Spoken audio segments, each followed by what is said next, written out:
Yeah, I just have two more sound bites on this. But look, it was all over the place. I mean, we just chosen some. We've got the ban on MSNBC. There was all over all these networks on practically every show. I don't know. I'm surprised I'm the only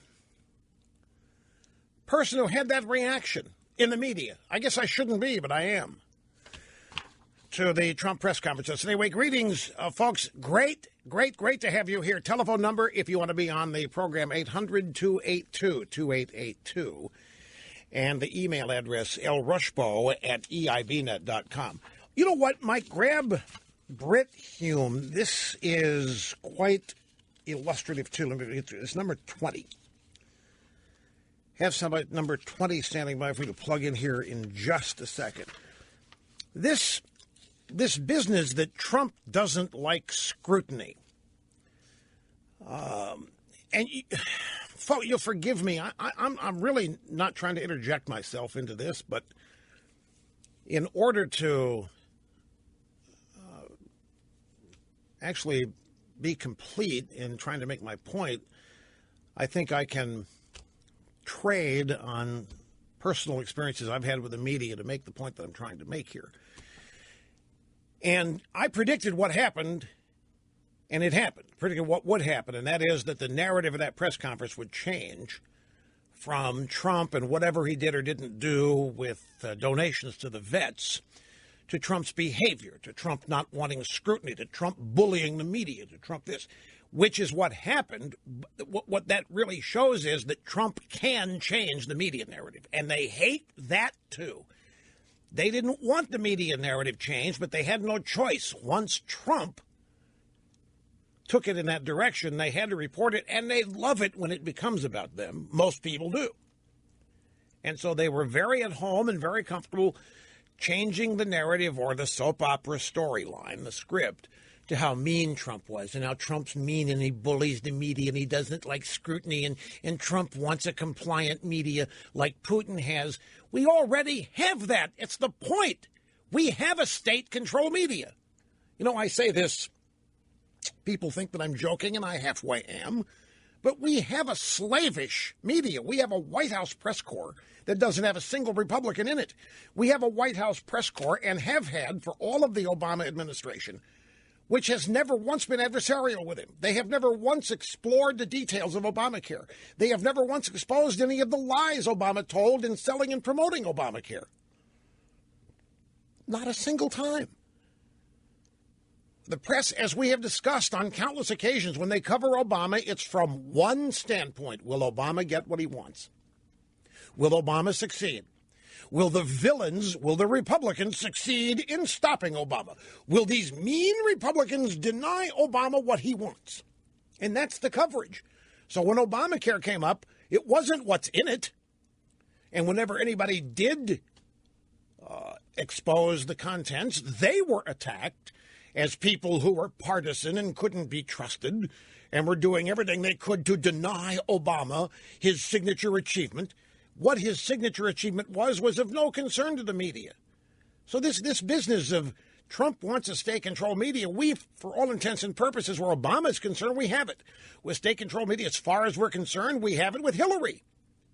And I think that's what I heard yesterday. I mean, here's the one line that's a perfect summation of what Trump was saying yesterday. Quote, I don't mind scrutiny. What I don't like is lies. You can scrutinize me all day long, but you set up false premises, you state things about me that are not true, and then you run stories on that. And today, the media's back at it. As usual, their descriptions of yesterday's press conference read almost like they're determined to prove that Trump is right about them.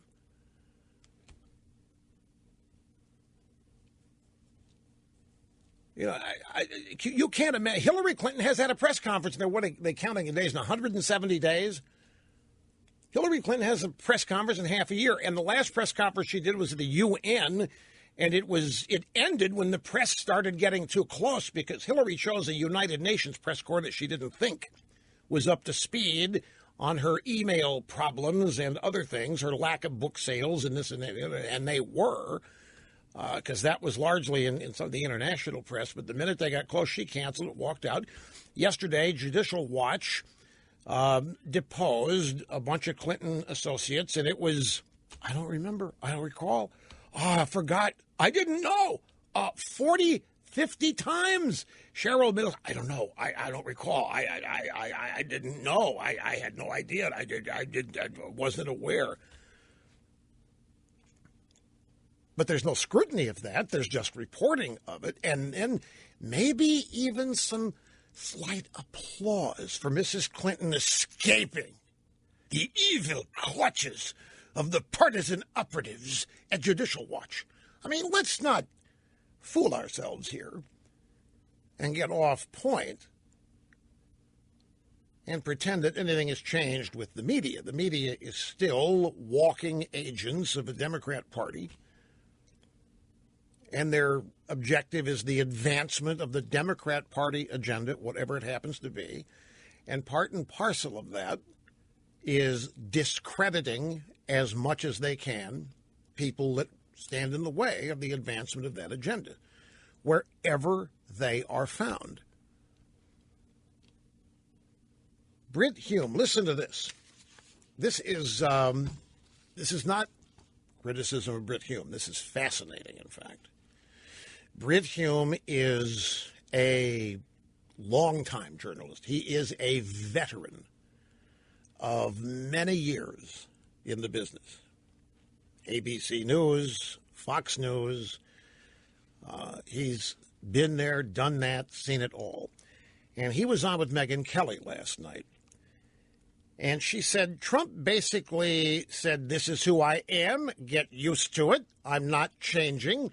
If you ask me if this is how it's going to be after I'm in the White House, you keep treating me this way, and this is how it's going to be. And this is what Brit Hume said. Listen carefully. Why he would be so angry about people raising questions about a claim that he made, it strikes me, this is what journalists do. This is what we do. We ask questions about the claims that politicians make. He made a claim, questions were raised, and he got his nose out of joint to the point where he was calling out reporters by name, calling them names in a way that I've never seen a presidential candidate do in my memory. You rarely see it shown in this public a way by someone who is obvious, takes it all so personally. And if he has that frame of mind as president, he will have a terribly hard time.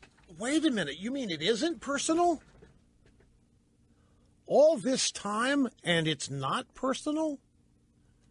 See, I've been under the impression that it is all personal. I know damn well the things that the drive-bys do to me is personal. It certainly isn't professional.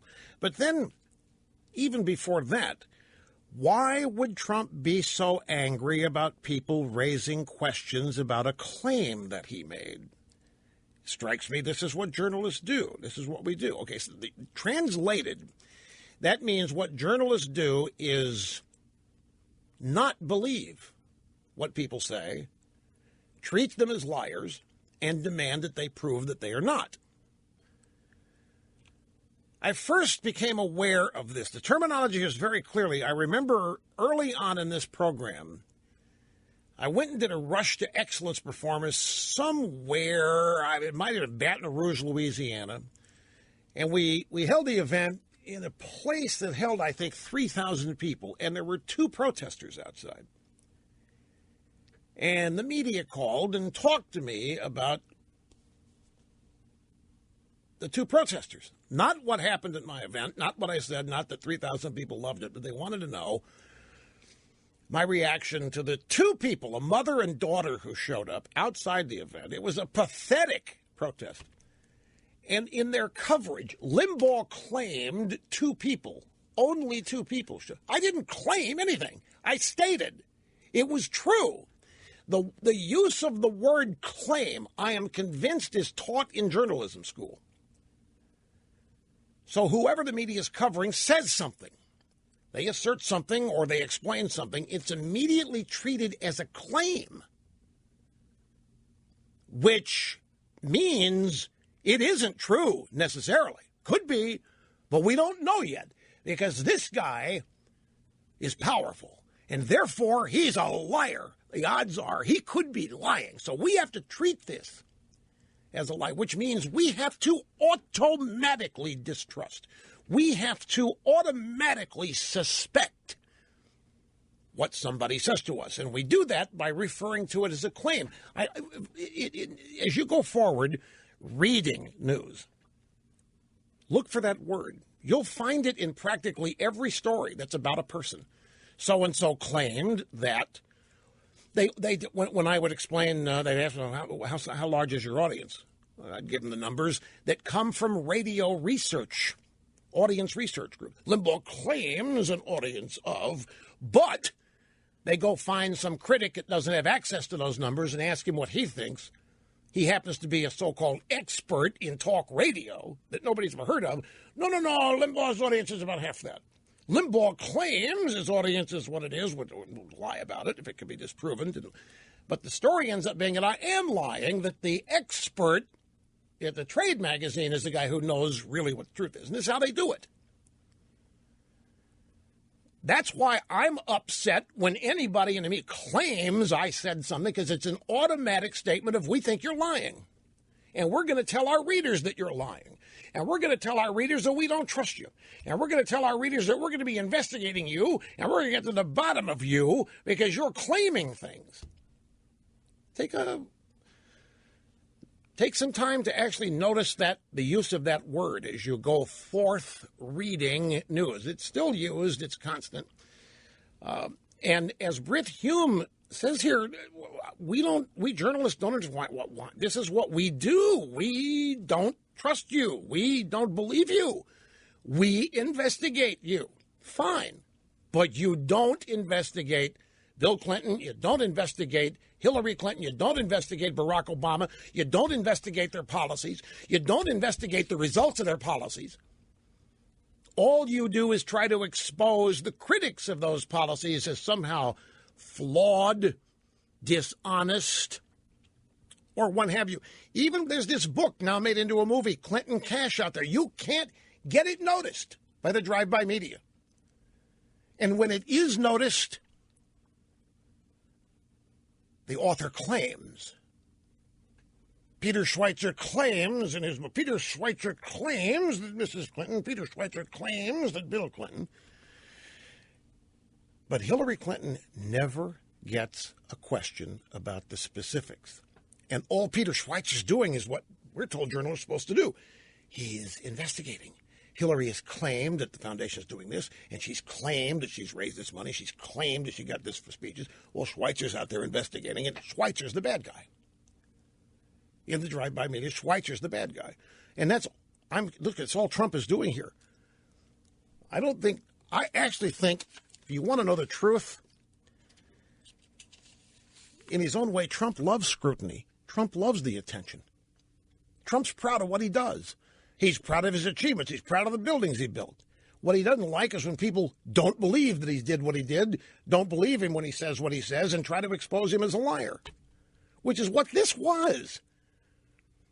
He's out there claiming he donated $6 million to charity, and they're out there trying to prove that he lied about it, that he never intended to, that he may even be keeping some of the money personally. Now they're saying that since the money was not donated all the way back in January, some of it not until a week or two ago, that's evidence that Trump never intended to give the money. We forced him to do it with our scrutiny. Well, I may be the only person in big media to recognize it, but I will guarantee you that there are millions of people in this audience and elsewhere across the country who had the same reaction to this that I did, who think it's about time somebody reacted to the media this way, because there's no... You might have a problem with Trump calling a guy a sleaze to his face. You might... I'm not... I know, exactly. When does the media get to determine what the proper timeline is to hand out money to a charity? When does the media get to determine what the right and wrong thing to do is on anything? Who are they? Are they the arbiters of virtue? Have they never made a misstep? This is the thing that's always bugged me. These people get to sit and total judge and everybody else. You try to turn it around on them. You can't do that. We're journalists. Yeah, why is that any different? I mean, we can't look into your past, find out how many illegitimate kids you might have had, how many DUIs you've got, how many women you might have knocked up in college. You're not allowed to find that out? No, you're not. I'm a journalist. What my life is irrelevant. It's not part of the story. Well, it ought to be. If you're out there making claims on everybody else is misbehaving, you're going to set yourself up at the arbiter of propriety and morality and goodness and decency and all that stuff. Let's see how you fall into it. But they don't want any part of it. And the traditional Republican role here has been don't fire back. Don't respond. Don't react to people who buy ink by the barrel. You can't win. No matter what you do, they're going to have the last word. Don't do it. And they do end up having the last word that way. What Trump is doing is showing you can change a media narrative against their will. But the point is there's no equality here and there's no balance. We've known it for years, but we've never had a candidate show how you combat it. And that's what Trump is doing. He's showing how you combat this unfairness, this inequality, this injustice, whatever you want to call this. The media coverage versus Democrats versus Republicans, liberals versus conservatives, how to balance it is.